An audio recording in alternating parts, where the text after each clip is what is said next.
Turkmenistan is an amazing country, where everything works according to what their leader says. The birds don't sing, the sun doesn't shine, the wind does not blow without the will of the Honorable Gurbanguly Berdimuhamedow, initiator and inspiration of the new Renaissance era and the all-embracing reforms.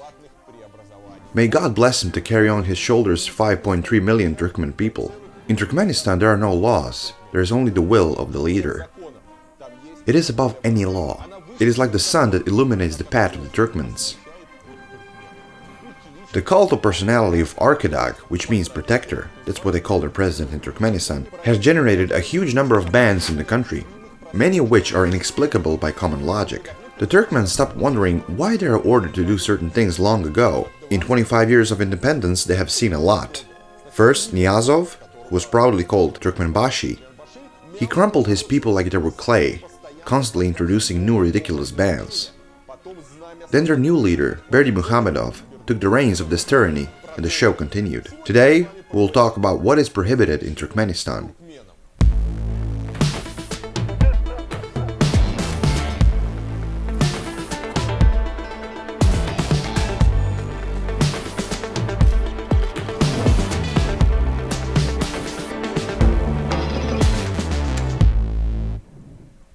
Most importantly, any dissident is prohibited in Turkmenistan. An innocent chat about something that a person might not like in Turkmenistan will horrify other people.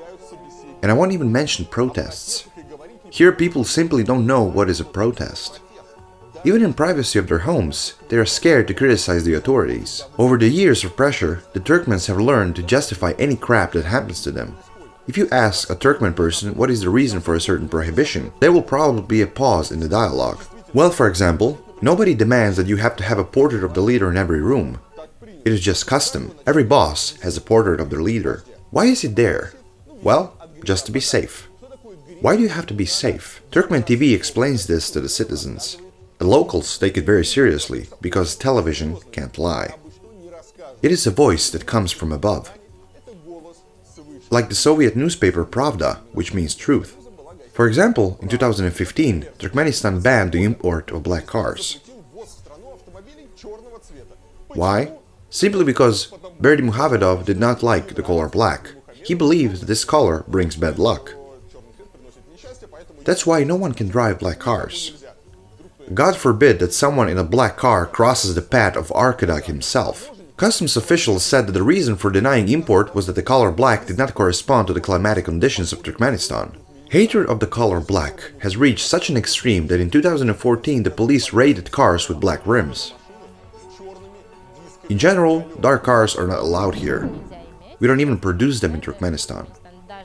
People who already have dark cars get fined and can't drive them. Only beige and white cars are allowed. Arkadag is not a fan of black cars. He has a white Rolls-Royce. The presidential motorcade consists exclusively of white cars. High officials also drive white cars only. By the way, a simple ban on black cars was not enough. And recently in 2020, they banned black car parts too. It means that you cannot have black radiator grills, linings, bumpers or other black elements. There should be nothing black in the car. But this is not the only crazy ban they have there. New rules appear all the time. In 2007, they banned the import and circulation of right-hand drive cars. In 2009, the import and circulation of coupes and supercars. By the way, Berdimuhamedow himself owns a green Bugatti Veyron. But it's a different thing, okay? 2010, the import of cars with engines larger than 3.5 liters was banned.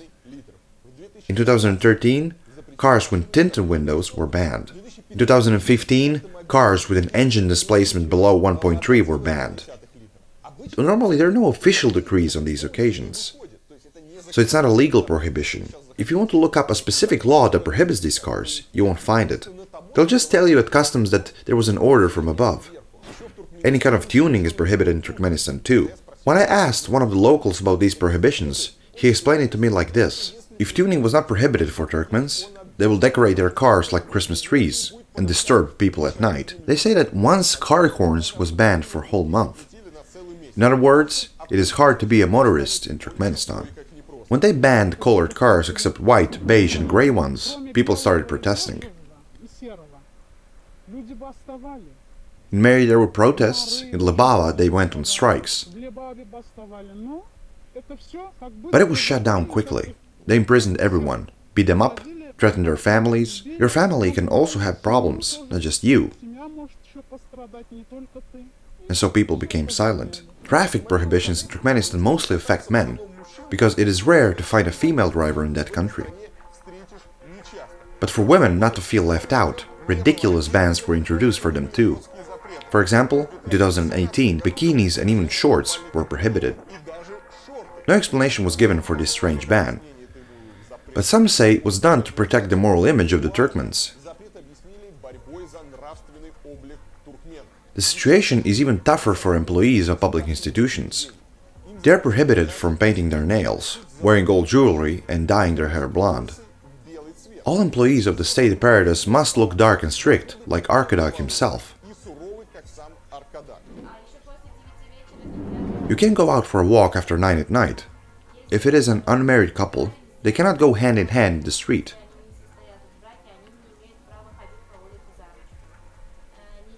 Girls can't have long nails. They can't bleach their hair. If a girl goes out wearing a tight dress and having long nails, what will happen? Normally she will have to write an explanatory note. She has to promise in writing that she won't do it again, or maybe pay a fine. Not long ago, the leader of the nation decided to ban smoking. Of course, everything was presented as care of people's health. According to this plan, by 2025 there should be no smokers left in the country. At first, new taxes and duties were introduced. At some point, cigarettes disappeared from shops and became very expensive. Around $20 for a pack of cigarettes, which is really a high price for the Turkmen economy. It turned out later that the state decided to take over the entire tobacco business in the country. Now cigarettes are only sold in the right places, and now they cost about $2.50 a pack. Pretending to fight against smoking, they simply took over the market. But even if you buy cigarettes, it will be difficult for you to smoke in Turkmenistan. Smoking is strictly prohibited almost everywhere. You can smoke in the streets, you can smoke in your car, and of course, hookahs are prohibited too. Smoking is prohibited in general, not only in public places. They can't fine you. Now you can't go out without a mask. No, they can also fine you for that, yes. Before, at the beginning of May, when people wore masks, they were fined for this. Now, it's the other way around. Everyone wears a mask now. Yes, now everyone has to wear masks. Like a decent dictator, Berdimuhamedow fight against freedom of information. Formally in 2013, a law guaranteeing full freedom of the media was adopted. In fact, the opposite happened. Newspapers only publish official reports about how much grain has been harvested and how much gas has been produced. About how well everything is going and how the country is building democracy. Yes, they are building democracy. There are no reports of any incidents or problems that really worry people. All the important news travels through rumors. According to UN data, only 5% of the country population uses internet. That's around 250,000 people. Internet here is very slow and expensive. There is no Wi-Fi in cafes and restaurants. And in expensive hotels for foreigners it barely works. So you can try to watch something, but it's very difficult to do it. Even if you get connection, many sites are blocked. First there are opposition sites, sites of human rights organizations and Western networks. Facebook, Twitter and YouTube are blocked for residents of the country. Messengers like Viber, WeChat, WhatsApp and even Telegram don't work there. It is strange, by the way, that Roskomnadzor did not ask for advice of the Turkmens when they tried blocking Telegram in Russia. Apparently, Turkmens have found a way to block it. They found the right brick to remove in Pavel Durov's tower for it to collapse and Telegram to stop working. The only messenger that works for us is Emo. We use it to communicate, and the government can see the messages we are sending. With VPN we can access some sites. You need to install a VPN first, but if they found out, they will find you. You can even go to prison for 15 days. Many media outlets, including Russian ones, are blocked in Turkmenistan. But the funniest thing is that in 2013, even the Russian president's website, through which the oppressed population of the country tried to complain to Putin, was blocked. So if you are a desperate Turkmen person who wants to write a letter to Putin, you won't be able to do it. In 2012, they also started to block anonymizers, so that no one could access prohibited websites. I don't know how the situation is now, but when I was in Turkmenistan, I couldn't use VPN on my laptop. All the ways to avoid blockages that I know and that work successfully, for example in China, just don't work in Turkmenistan. For example, middle school, 8th grade. In a law class, a policeman enters and asks each student to give their phone number. He takes their smartphones and checks whatever he wants.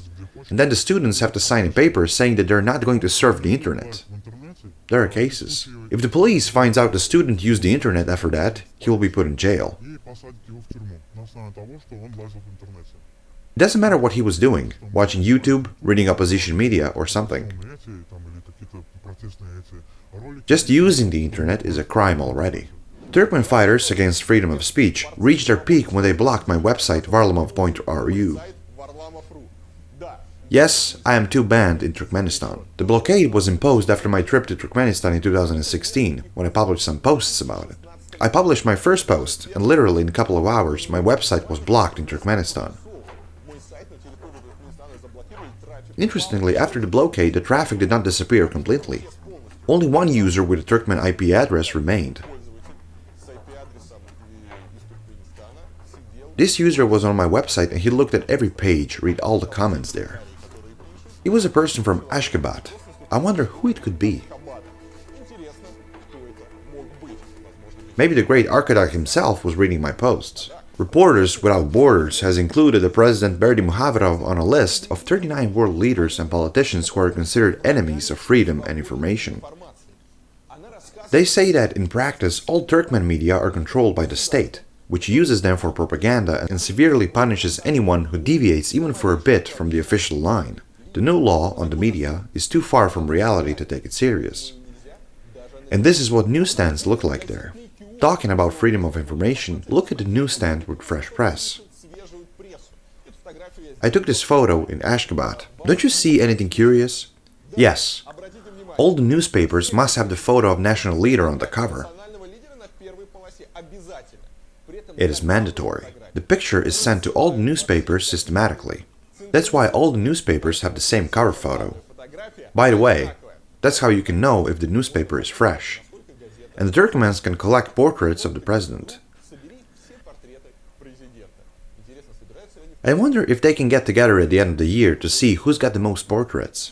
It is interesting that Turkmens are not even allowed to work in peace.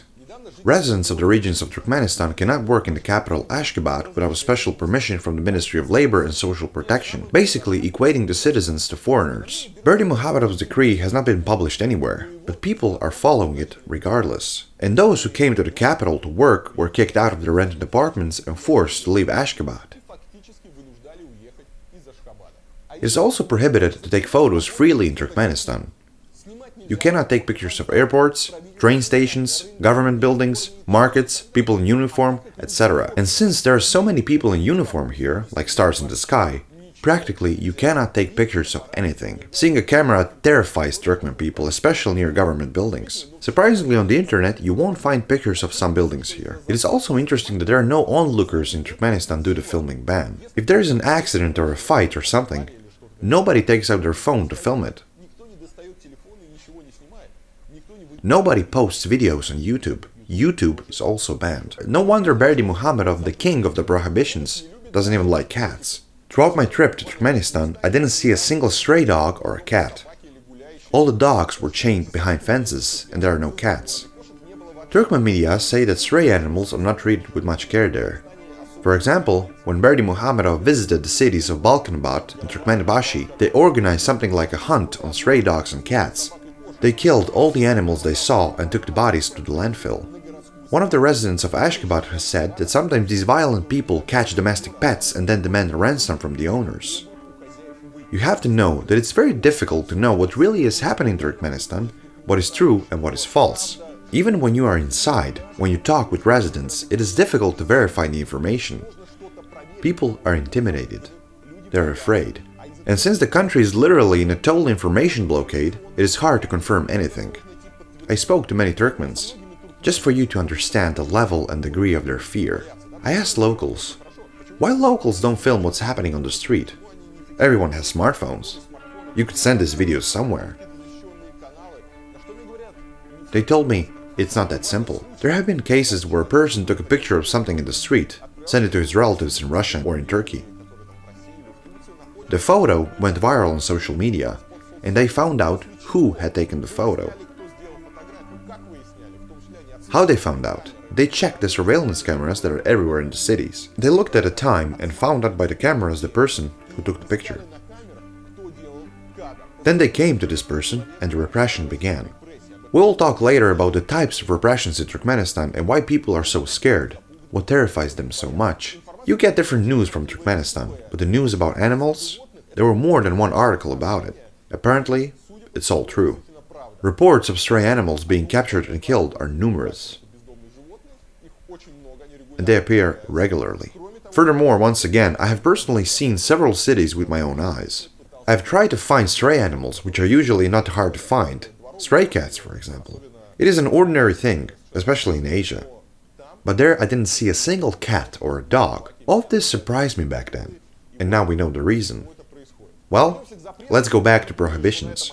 So you don't think those were all of them. I would like to add that in 2016 they banned ads of casino, food supplements, tarot readers, erotic massages, pyrotechnics, energy drinks, and even baby formulas. It is curious that baby formula and erotic massages are on the same list. Getting married without the president's portrait is also prohibited in the country. Newlyweds are required to take pictures with the president's portrait, and every wedding album must contain at least 3 photos with Berdimuhamedow. No official document has been issued about it, but civil registry officials claim that it is a requirement. By the way, an interesting story about portraits. It is mandatory to have them everywhere. The portraits are strictly regulated. There are rules about it. You don't have any freedom like, for example, in Russia, where each official decides if they want Putin's portrait in their office or no. In Russia, nothing will happen if you don't have a portrait of Putin on your wall. And if you need to hang a portrait of Putin, if you want to do it, you go to a store and you buy the one you want. Some even print their own photo if they had the opportunity to meet Putin. Nobody will tell you which portrait is good and which is not, because in Russia, no one really cares. In Turkmenistan, the situation is completely different. With Niyazov, the last diabolical dictator, the country was a bit freer, so you could buy any portrait and hang it on the wall. But with Berdimuhamedow, it is a completely different story. Berdimuhamedow is very narcissistic. He closely watches which portraits they hang in the country. The portraits are strictly regulated and changed periodically. At first, everyone had Berdimuhamedow against a light-colored carpet. Then he ordered everyone to hang up his portrait against a red carpet. When he changes his hairstyle, or clothes, or something else, every time it requires a new portrait.